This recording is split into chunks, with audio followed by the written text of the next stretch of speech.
Chapter 21 Integrate Britain. The 10th of March 2019, 9:15 a.m. I have a spring in my step once again, an address to go off at last. One thing I do know is that an address opens doors. It came as no shock, after the shock of finding one, to hear the first known address was in London. People were hardly likely to want to travel halfway round the world to then settle in Southampton. I'm sure it's nice enough in parts, but it hardly offers the appeal of our great capital city. Like New York, London offered or offers opportunity, diversity, excitement, multiculturalism, choice and challenge.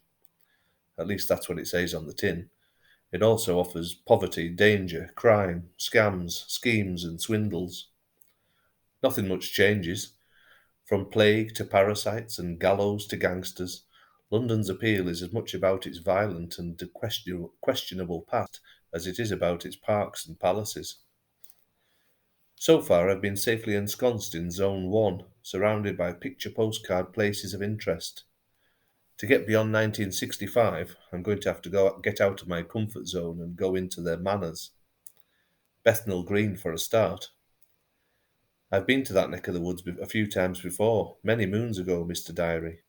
An old friend of mine worked at the Royal London Hospital in Whitechapel, and she lived in Bethnal Green. From memory, she lived in a poky flat just off the Mile End Road. Shaney, she was called. Last time I heard from her, she was down in Hastings on the south coast. That's another old friend I need to catch up with.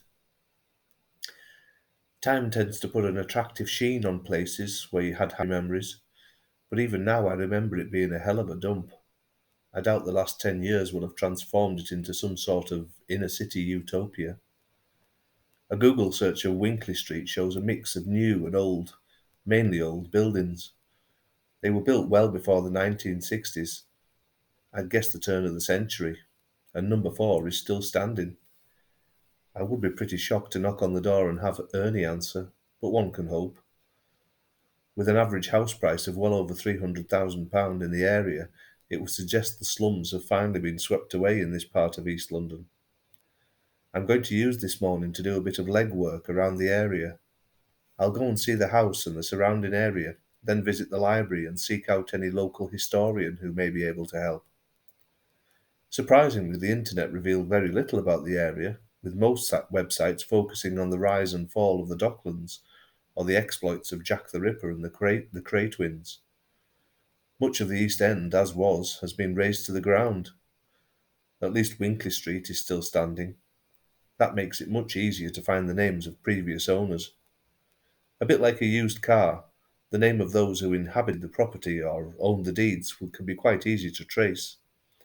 I imagine, certainly in 1965, Ernie would have been a tenant, which makes things a little trickier, but not impossible.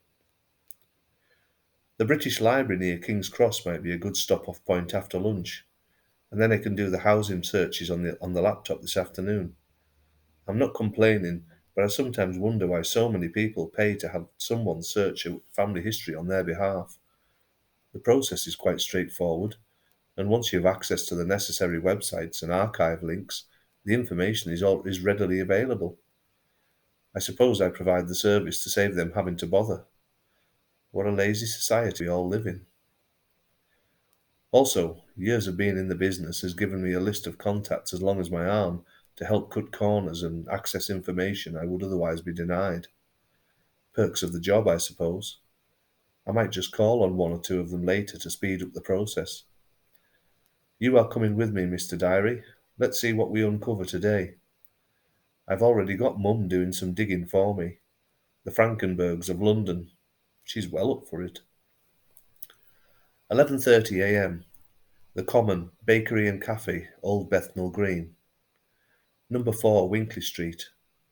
I'm always a bit wary doing the cold calling thing. You never know who's going to be behind the door, and how they will respond to a rather odd request for information. After all, it could be Ernie. But that thought terrifies and thrills me in equal measure.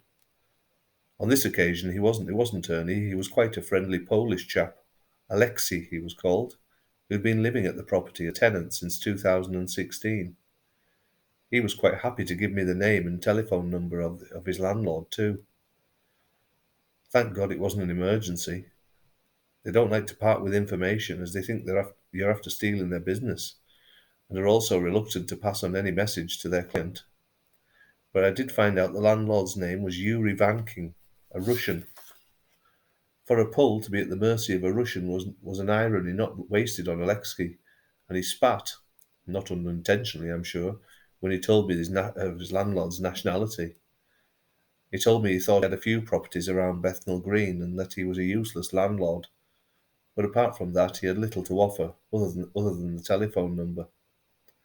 I asked if Mr. Vankin lived locally, but he didn't know that either. Not if he has any sense, he won't, he told me. I'm the only customer in this quiet little patisserie, and the staff have left me in peace. I'll give Mr. Vankin a call now. Now call me judgmental and giving in to a stereotype, but I suspect he will be suspicious of a call from some sort of British spy or an authority figure. I also have to reckon on his English being a little stilted. He won't want to know his history either, so I'll have to keep it brief. Anyway, here goes. 11:40 a.m. It's not how you get the information, it's getting the information that counts. My conversation with Mr. Vankin went something like this. Good morning, Mr. Vankin. I'm calling you from Bethnal Green Neighbourhood Support Scheme, and you have been nominated as Landlord of the Month. As a result, you are entitled to a number of vouchers worth up to £150 that can be redeemed on your next supermarket shop as a well done and a thank you from your tenants. You were actually nominated by Alexei from one of your properties on Winkley Street, number 4. Is that one of yours? He replied, Hello, yes, that is my house. Yes, well, that is good news. I continued with my bluff. Not a problem, Mr. Vankin. We pride ourselves on having a strong community spirit, and it is businessmen like you who make the council's job so much easier. You will be mentioned on the Bethnal Green community website. This is viewed by over 20,000 people each week. It should be great advertising for you, sir. He replied, Brilliant, good news. My wife and family will be very pleased. Just a couple of questions for the article, if you don't mind, I said. Yes, please, go ahead. How long have you been a property owner and landlord? Mr. Vankin said, Over 10 years now. The property on Winkley Street was my first, actually. I have 6 now. I said, Can you remember who the landlord was before you? Just for our records. How did you become such a fine businessman? Mr. Vankin was rising to this time. I bought the place and another small flat off Mrs. Watt, a lady who owned a pub on Cambridge Heath Road. She was retiring and looking to cash in on her properties. That's brilliant, I said. Do you think she would remember you? It'd be great if she could give us a quote from one landlord to another, passing the baton on, so to speak. That would be great for the housing history section of the website. Mr. Vankin asked if I needed a photograph. I told him no, thank you. I just wanted to know where I could find her. The pub is still open, he said. Maybe ask there, the Aberdeen Arms. I can be available for a photograph or interview if you need one. That's great, Mr. Vankin, I said. I will send the vouchers in the post and be in touch if we need any publicity shots. Ever so grateful. Well done again. Goodbye. And that was that. If I can't work from 1965 to the present day, I'll work from the present day to 1965. Mrs. Watt and the Aberdeen Arms, here I come. By the looks of it on Google Maps, the Aberdeen Arms is only a 5-minute walk away. I may as well have a pint or two while I'm there. It is research after all. The place looks like a regular East End boozer. Hopefully the natives are friendly. I will update when I can once inside, Mr. Diary.